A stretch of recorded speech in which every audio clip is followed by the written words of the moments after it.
जल्दी करे जल्दी करे। अरे जल्दी कैसे करूँ, हिलता है। अरे खड़े खड़े बैलेंस तो पूरे करे वगैरह। ए गुड्डी, ये क्या कर रहा है? अपने इज्जत के ऊपर ताला लग रहा है बाबूजी। तुम्हें क्या बकवास कर रहा है? आपने अखबार पढ़ा नहीं है?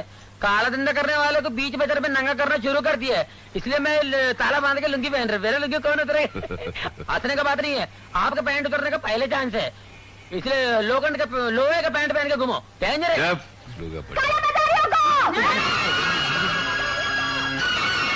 मर गया, अभी तो और लोग भी ग्रुप के अंदर जमा हो गए। अभी क्या होंगे बाबूजी? ये मोहल्ले का सबसे बड़ा काला बाजारी है, हर चीज महंगे दामों में बेचता है। मुझे नंगा मत करो। नहीं ये मुझे नंगा मत करो।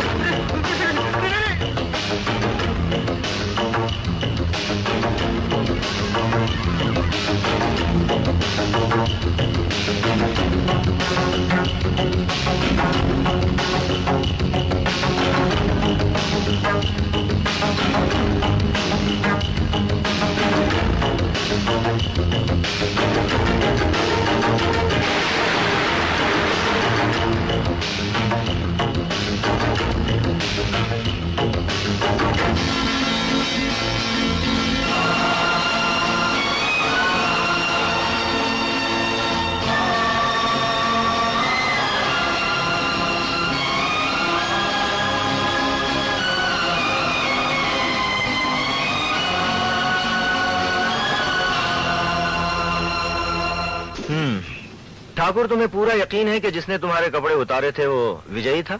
हाँ बिल्कुल, ये विजय का ही काम है। वही मेरे पास नौकरी मांगने आया था, तब तो मैंने उसे किसी तरह टाल दिया था, लेकिन अब अगर वो किसी तरह इस दफ्तर में आ गया तो समझ लीजिए मेरे साथ साथ आप लोग भी नंगे हो जाएंगे। उसे किसी भी कीमत पर यह नौकरी नहीं मिलना चाहिए जगन। जगन, चाहे उसके लिए तुम्हें कुछ भी करना पड़े। कुछ करने से पहले सोच लो, कहीं फंस न जाए। कोई फंसने वाला नहीं है संपत सेठ, तुम फिक्र मत करो। ठाकुर, अपने चेहरे से ये घबराहट का पसीना साफ करो, क्योंकि ऐसे ही लोगों की तलाश में पुलिस है। तुम जाके विजय के खिलाफ रिपोर्ट लिखाओ, बाकी का काम पुलिस संभालेगी। विजय भैया की वजह से आज हम सबको नौकरी मिल गई है। विजय भैया की जय, विजय भैया की जय। तुम सबको नौकरी मिल गई है, इसलिए सबका थोपड़ा चांद के माफिक चमक रहा है। साला, अब तुम सब बड़ा बड़ा आदमी बन जाएगा, बंगला होगा, गाड़ियां होगी, बहुत पैसा होगा। अरे आज अपन बहुत खुश है रे। चीयर्स। अरे अरे अरे, तू इतना खुश क्यों हो रही है? क्यों? नौकरी तो इन लोगों को मिली है। अरे वाह, जब तुम सब लोग बड़ा बड़ा आदमी बनेगा तो अपन भी बड़ा बनेगा ना। अपन के पास भी 5 स्टार होटल के माफिक बार होगा। ये सड़ेला दारू की जगह इंग्लिश दारू होगा, इंग्लिश स्कॉच। और फिर तुम सब लोग अपनी अपनी गाड़ी में बैठकर अपन के बार में आएगा, सूट बूट पहनकर। अरे वो देखो, तुम सबकी गाड़ी आ रही है, तुम सबकी गाड़ी आ रही है, वो देखो।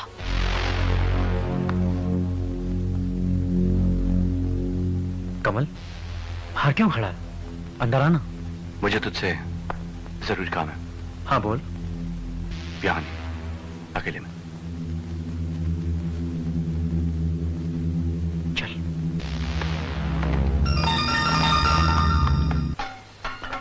हाँ कमल बोल, क्या बात करना चाहता तू मुझसे? विजय, तेरे खिलाफ पुलिस में रिपोर्ट आई है। आजकल जो शहर में वारदातें हो रही हैं, ये सारे पैसे वालों को, फैक्ट्री मिल मालिकों को कपड़े उतार कर बीच सड़क पर नंगा करने की इस आंदोलन के, मेरा मतलब है इस टोली के सरदार क्या तुम हो? अगर मैं हाँ कहूं तो मुझे तुम्हें गिरफ्तार करना पड़ेगा। नहीं इंस्पेक्टर कमल, तुम मुझे गिरफ्तार नहीं कर सकते।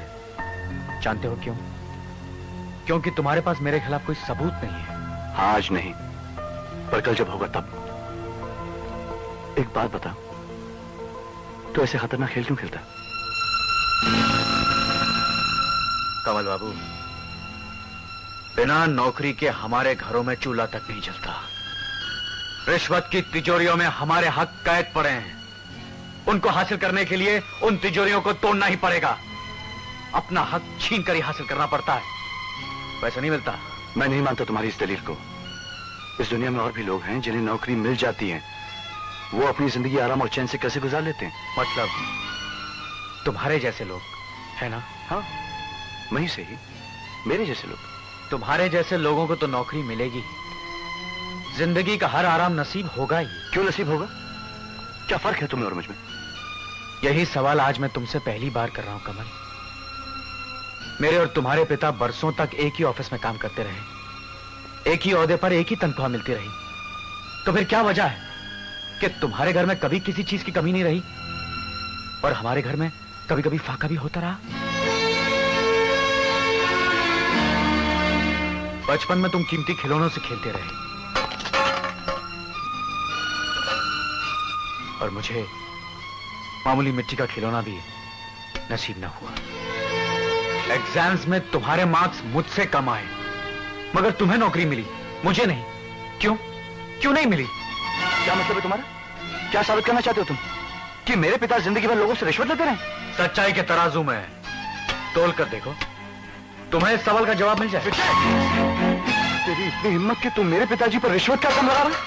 अरे रिश्वत तो तेरा बाप लिया करता था, इसलिए दफ्तर में रंगे हाथों पकड़ा गया था।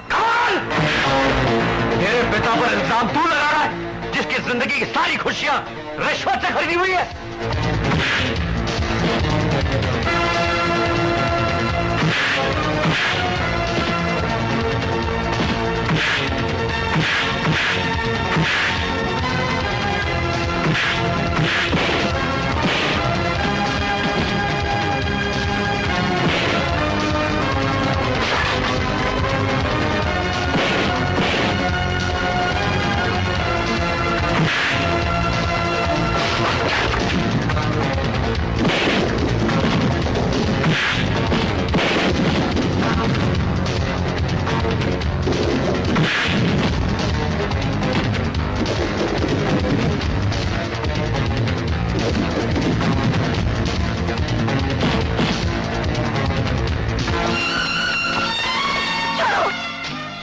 तुम लोग सच्चाई का सामना करने की बजाय आपस में लड़ मरोगे क्या?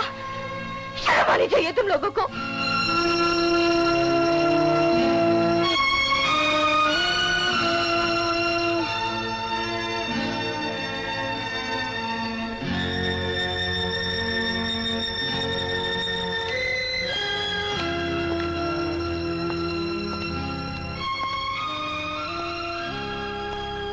विजय, ये सब क्या है? क्या हो गया है तुम्हें?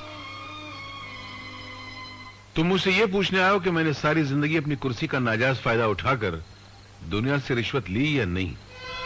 हाँ डैडी। तो सुनो, मैं आज तुम्हें सब कुछ साफ साफ बता देता हूं, क्योंकि मैं सारी दुनिया से झूठ बोल सकता हूं मगर अपने इकलौते बेटे से नहीं बोल सकता। सच्चाई ये है बेटे कि मैंने सारी जिंदगी रिश्वत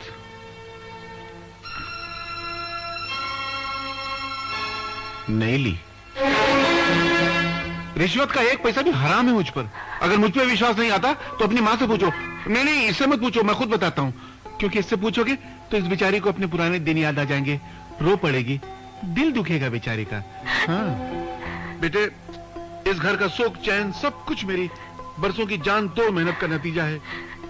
जब सारी दुनिया आराम से सो जाया करती थी तो मैं उस वक्त जाग जाग कर लोगों की नौकरियां कर करके पैसे कमाया करता था।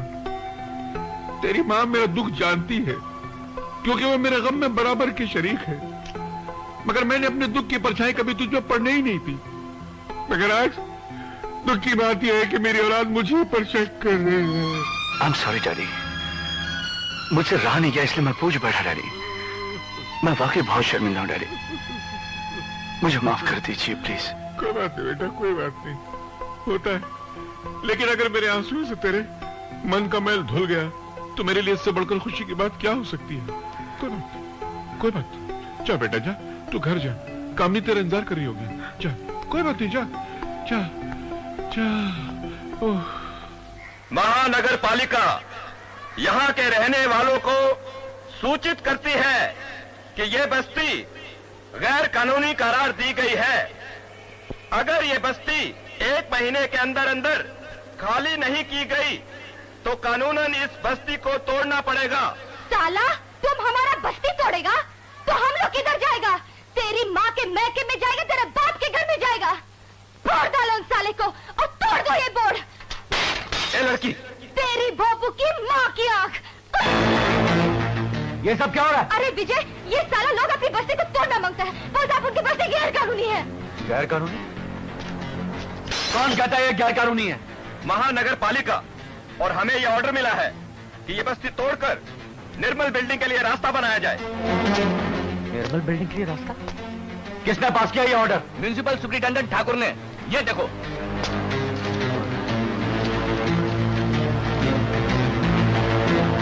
आओ मेरे साथ। अरे कहाँ जा रहे हो तुम लोग? अरे रुको! अरे ये क्या हो रहा है? बिना इजाजत तुम लोग अंदर कैसे आ गए? ये ऑर्डर किसने पास किया? कौन सा ऑर्डर? बस्ती खाली कराने का। तुम कौन होते हो ये पूछने वाले? हम जनता हैं, हम टैक्स भरते हैं और इसी टैक्स के बिना पर तुम इस कुर्सी पर बैठकर तनख्वाह पाते हो। हमें पूछने का पूरा हक है। निर्मल बिल्डिंग का रास्ता बनाने के लिए इन मासूमों को रास्ते बनाना चाहते हो? कितनी रिश्वत ली है ठाकुर इस काम के लिए? रिश्वत? क्या बात करते हो तुम? अच्छा बेटे तुम आ गए। देखो विजय क्या हरकत कर रहा है। चुप क्यों हो गए? जवाब दो, कितनी रिश्वत ली है तुमने? विजय! कमल, कमल मैंने तुमसे कहा था ना कि इस ऑफिस में गड़बड़ चल रही है। ये देख, अपनी आंखों से देख, ये ऑर्डर देख। ये कहते हैं जिस बस्ती में ये लोग रहते हैं वो गैर कानूनी है, इसे ये खाली करवाना चाहते हैं। अरे मैं पूछता हूं, ये बस्ती कैसे गैर कानूनी है?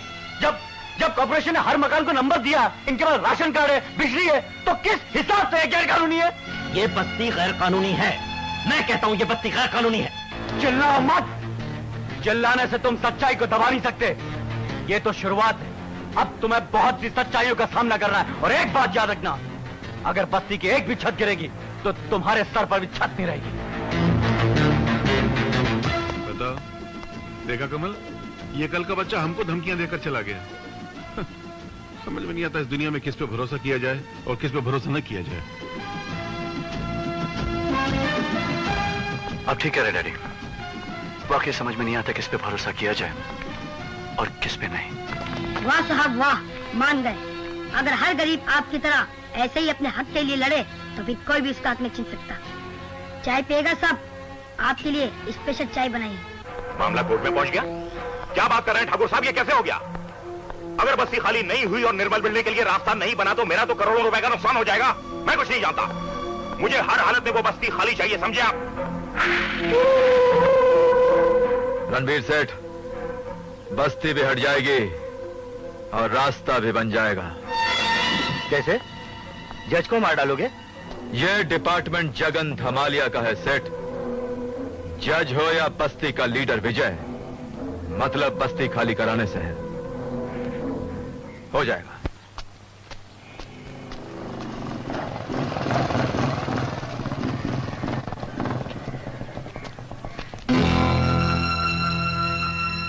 सुना, म्युनिसिपल कॉर्पोरेशन ने यहां पर रोड बनाने की परमिशन वापस ले ली है। अब तुम लोगों को यहां से कोई नहीं निकाल सकता। सच?